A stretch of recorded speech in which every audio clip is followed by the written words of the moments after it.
ইমাম মালিক রহমতুল্লাহ আলাইহির জীবনী পড়তে গিয়ে একটা কাহিনী পেয়েছি, আমি শিক্ষার জন্য কয়েক মিনিটে বলছি। ওই জামানায় একটা মহিলা মারা যায়, পাশের বাড়ির কয়েকটা ওই পাড়া থেকে একজন মহিলাকে নিয়ে এসেছে যে লাশটা একটু ধুইয়ে দেন। একজন মেয়ে লোককে ধোয়ানোর জন্য আর একজন মেয়ে লোক লাগবে না। চারিদিকে ঘিরে দিয়ে যখন তাকে পরীক্ষা নিরীক্ষা করে পুরা শরীরকে পবিত্র করার জন্য পেটে চাপ দিলেন, পায়খানা প্রসাব বের হয় কিনা এটা পবিত্র করার জন্য তার শরীরের কাপড়গুলো সরানোর পরে এই মহিলা একটা মন্তব্য করে ফেলেছিল। খুব ভালো করে খেয়াল করে শোনেন। মন্তব্য করার সময় হাতটা লাগিয়েছে ওনার রানের উপরে, পায়ের নিচে যে রান আছে রানের উপরে যে হাত লাগিয়েছে, হাত গেছে আটকে আর খুলতে চায় না। প্রায় অর্ধেক বেলা চলে গেল, হাত খোলে না, চামড়ার সাথে এই চামড়া অ্যাটাচড হয়ে গেছে, একেবারে সিমেন্টের মতো লেগে গেছে। এলাকায় যে ইমাম আছে তাকে জিজ্ঞাসা করছে কি করা যায়। উনি ফতোয়া দিলেন, এক কাজ করেন, জীবিত মানুষদের তো আর হাত কেটে ফেলা যাবে না, ওই মহিলা যে মারা গেছে তার ওই জায়গা থেকে কেটে বাদ দিয়ে দেন।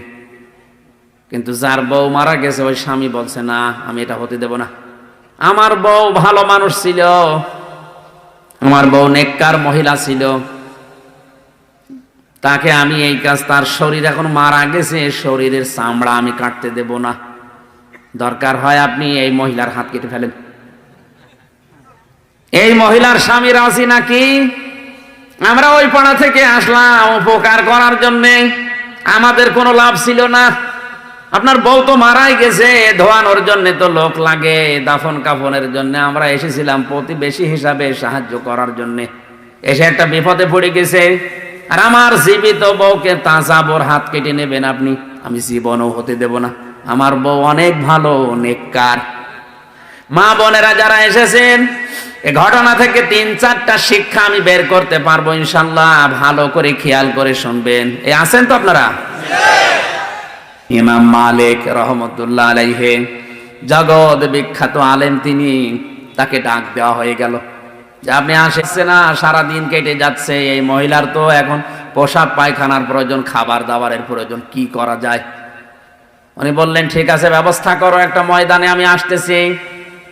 মেয়েদেরকে আলাদা পর্দার ভেতরে দিয়ে পর্দার আড়ালে দাঁড়িয়ে ইমাম মালিক রহমতুল্লাহ আলাইহি ডাক দিলেন মহিলাকে, এই মহিলা এদিকে তাকাও, ভালো করে লক্ষ্য করো, আমি ইমাম মালিক বলছি, এদেশের প্রধান বিচারপতি, চিফ জাস্টিস। মুসলমানদের ঈমান কেমন হওয়া দরকার, প্রধান বিচারপতির যোগ্যতা কি কি হওয়া দরকার, এই ঘটনার ভেতরে আপনি পাবেন। ইমাম মালিক রহমতুল্লাহ আলাইহি মহিলাকে জিজ্ঞাসা করলেন কি কি হয়েছে, একেবারে প্রথম থেকে পর্যন্ত সব আমাকে শোনাও পর্দার আড়াল থেকে। মেয়েটা বলছে এই হয়েছে। ইমাম মালিক কথাগুলো শোনার পরে বললেন, কই কিছু তো মিলছে না, তোমার হাত তো লেগে থাকার কথা না। আমার কাছে কিন্তু রাডার আছে, কোরআনে কারীম আছে, আমার কাছে হাদিস আছে, আমি আজ পর্যন্ত কোরআন এবং হাদিস দেখে কোনো ফতোয়া দেইনি। কোরআন হাদিসের ফতোয়া আমার প্রায় সব জানা আছে, আমি রাডার দিয়ে কিন্তু ধরে ফেলবো, তাড়াতাড়ি বলো কি করেছে তুমি। মেয়েটা তো ভয় পেয়ে গেছে, কথা বলতে আর নারাজ, রাজি না, যা বলেছি এতটুকুই। ইমাম মালিক বললেন না, কোরআনে কারীমের আয়াত আমার আল্লাহ নাযিল করেছে যেটা একটাও মিথ্যা না, ওয়া তাম্মাত কালিমাতু রাব্বিকা সিদকাও ওয়া আদলা লা মুবাদদিলা লিকালিমাতিহি ওয়া হুয়াস সামিউল আলীম। সূরা নামের 115 নম্বর আয়াতটা তিনি বললেন। ইমাম মালিক ডাক দিয়ে বলে, আল্লাহর বান্দি, কোরআনে কারিমে আল্লাহ যে আয়াতগুলো দিয়েছেন এটাকে 2-3টা জিনিস দিয়ে পরিপূর্ণ। 1 নম্বরে আল্লাহ যত কথা কোরআনে দিয়েছেন সব সত্য কথা। 2 নম্বরে এটা ভারসাম্যপূর্ণ, এটা ন্যায় বিচার দিয়ে পরিপূর্ণ করা। 3 নম্বরে কোরআনের কথা কিয়ামত পর্যন্ত কোনো পরিবর্তন রদ বদল নেই। সুবহানাল্লাহ বলতে পারেন? তুমি যা বলো এর সাথে তো মেলে না, সত্যি করে বলো কি করেছো? মেয়েটা ডাক দিয়ে বলছে, কই আমার তো কিছু করার মতো আমি দেখি না। হ্যাঁ, আমি একটা জিনিস করেছি। আমি যখন তার কাপড়টা তুললাম শরীর থেকে, পায়খানা প্রসাব পরিষ্কার করার জন্য কাপড় যখন লজ্জা স্থান থেকে সরিয়েছি, তখন তার এই রানের উপরে যে হাত রেখেছিলাম, এই সময় একটা মন্তব্য করেছিলাম। মন্তব্যটা কি? যে এই মহিলার সাথে আমি একজন পুরুষ মানুষকে হেঁটে যেতে দেখেছিলাম। ওই দিন থেকে আমার মনের ভেতরের উপর একটা খারাপ ধারণা ছিল, তুমি উপরে উপরে খুব ভালো মানুষ মনে করো, তোমার সাথে একটা পুরুষকে আমি হেঁটে যেতে দেখেছি, অথচ ওই পুরুষটা কে ছিল আমি ওটা জানতাম না।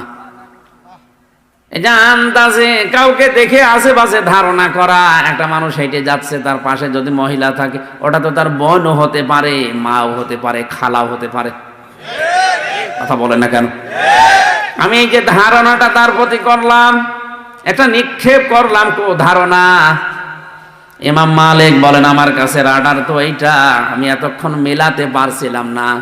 সূরা নিসার 112 নম্বর আয়াত আমার জানা আছে, ওয়ামাইয়া কাসাবা খাতিয়াতান আও ইসমান সুম্মা ইয়ারমি বিহি বারিয়ান ফাকাদ ইহতামালা বুহতানা ওয়া ইসমাম মুবিনা। আল্লাহ পাক বলেন, দুনিয়ায় এমন অনেক মানুষ আছে নিজে অন্যায় করে, নিজে খারাপ কাজ করে, আর এই অন্যায়টা একটা ভালো মানুষের উপরে চাপিয়ে দিয়ে নিজে ভালো সাজে। এই লোকটা যেন প্রকাশ্য পাপের বোঝা বহন করে নিয়ে বেড়াচ্ছে। তুমি নিজে হয়তো এরকম কোন কাজ কারবার করে বেড়াও, আর এই লোক এই মহিলার উপর একটা খারাপ ধারণা করে এক ধারণা নিক্ষেপ করলে, এই কারণে আল্লাহ তোমার শাস্তি দেওয়ার জন্য ব্যবস্থা করেছে। দ্বিতীয় নাম্বার আয়াতটাকে শোনালেন সূরা নিসার 2 নাম্বার আয়াত, সূরা নূরের 4 নাম্বার আয়াতটা, ওয়াল্লাযীনা ইয়ারমুনাল মুহসানাতি সুম্মা লাম ইয়াতু বিআরবা'তি শুহাদা ফাজলিদুহুম ইলা আখির আয়াত। আল্লাহ পাক বলেন, কোন মানুষ যদি কোন নেককার নিরপরাধ মহিলার উপরে জেনার তহমত দিয়ে দেয়, খারাপ ধারণা করে, আর যদি 4 জন সাক্ষী হাজির করতে না পারে, তাহলে তারে 80টা বেত্রাঘাত করো। কয়টা? 80টা বেত্রাঘাত করা লাগবে তাকে। আর জীবনে তার কোনো সাক্ষী এই পৃথিবীতে কবুল করা হবে না, গ্রহণ করা হবে না, আবার সাক্ষী নেওয়া হবে না। আজ বাংলাদেশে এই আয়াতগুলো যদি রাষ্ট্রীয়ভাবে, পারিবারিকভাবে, সামাজিকভাবে আমরা বোঝাতে পারতাম আর কায়েম করে দিতাম, এই দেশে মিথ্যা মামলায় কোনো মানুষ জেলে থাকতো না। আন্দাজে ধারণা করে গায়েবী মামলা দিয়ে ওরে আপনি জেলে রেখে দিয়েছেন, হঠাৎ ধরে নিয়ে বলছে চল, কি তুই গাছ কেটেছিস, অথচ গাছ কাটা কি ও জানেই না। 3 বছর জেলে থেকে বাস্তবে ঘটনার সাথে যা মিলালাম, এই মহিলা যদি আন্দাজে এক ধারণা করে হাত আটকিয়ে যায়, আর যারা মিথ্যা মামলা দিয়ে, মিথ্যা সাক্ষী দিয়ে মানুষের জীবন ধ্বংস করে দিচ্ছেন, আপনাদের কত কিছু আটকানোর দরকার আপনি বলেন।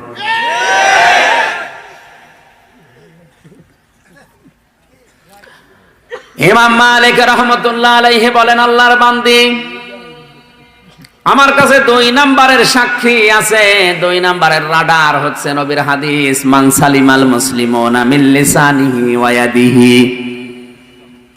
ওই লোকটাই মুসলমান যার হাতের দ্বারা, যার মুখের দ্বারা মানুষ নিরাপদ থাকে। তো তুমি তো মুসলিম মহিলা, তোমার হাতের দ্বারা, তোমার মুখের দ্বারা, অন্তরের দ্বারা একটা লোক শান্তিতে নেই। এই হাত মানে শুধু এই হাত না, ক্ষমতার হাত, টাকা পয়সার হাত, প্রভাব প্রতিপত্তির হাত।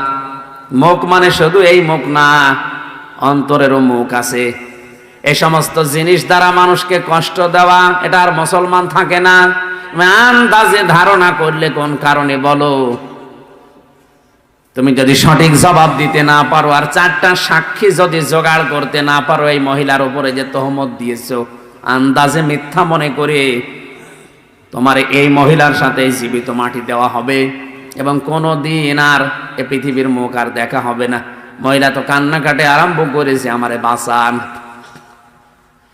আল্লাহ রাব্বুল আলামিন বলেন, আয-যানিয়াতু ওয়াজ-যানি ফাজলিদু কুল্লা ওয়াহিদিম মিনহুমা মিয়াতা জালদা ইলা আখিরি আয়া। সূরা নূরের 2 নম্বর আয়াতে এত কথা ব্যাখ্যামূলক এখানে আছে।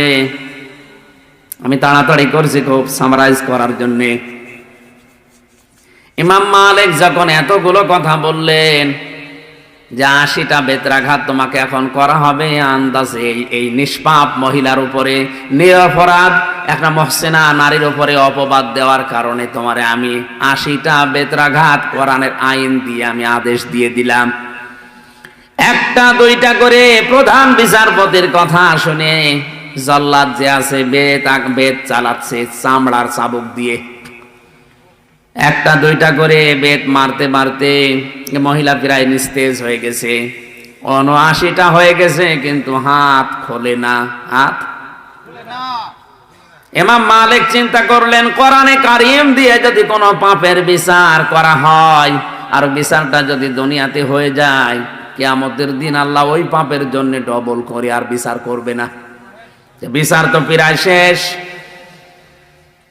79টা হয়ে গেছে আর মাত্র একটা আছে। জল্লাদ থেমে গেছে, হুজুর কি করব, আর মাত্র একটা বেত আছে, এখন যদি এটা মারার পরে হাত না খোলে মহিলাকে জীবিত কবর দিয়ে দেওয়া লাগবে, কোনো উপায় নেই।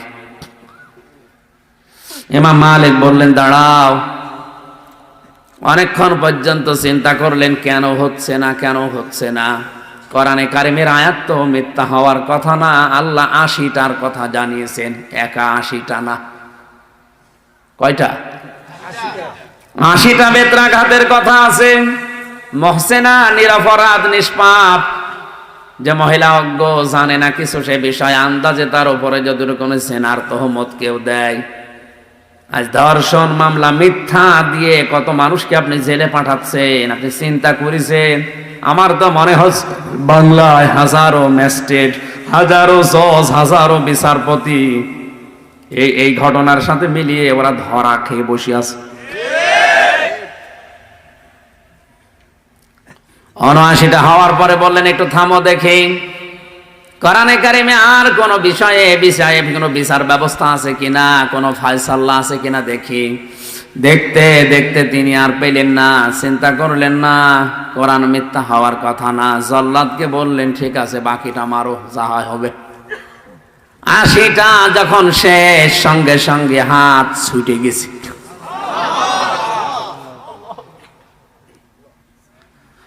গাজীপুর বাসে ইমাম মালিকের এই ঘটনাটা কয়েক মিনিটে বলার আমার উদ্দেশ্য ছিল এই যে জাতিকে সতর্ক করছে, যারা আজ মিথ্যা সাক্ষী দিয়ে, মিথ্যা মামলা দিয়ে, মিথ্যা তহমত দিয়ে মানুষের জীবনটা ধ্বংস করে দিচ্ছেন, আপনার কি হবে আমি আশা করছি কয়েকটা পয়েন্টে আপনি বুঝে ফেলেছেন। এরপরেও যদি কেউ শিক্ষা নিতে না চান, আমার তো সতর্ক করার দায়িত্ব করলাম, এখন আপনি থামেন। আপনি যদি এখনই থেমে যান, আল্লাহর কসম বাংলাদেশের এই 1 লাখের উপর এখন মানুষ জেলে আছে, সারা বাংলাদেশ মিলে 10,000ও থাকবে না, 90,000 বেরিয়ে যাবে।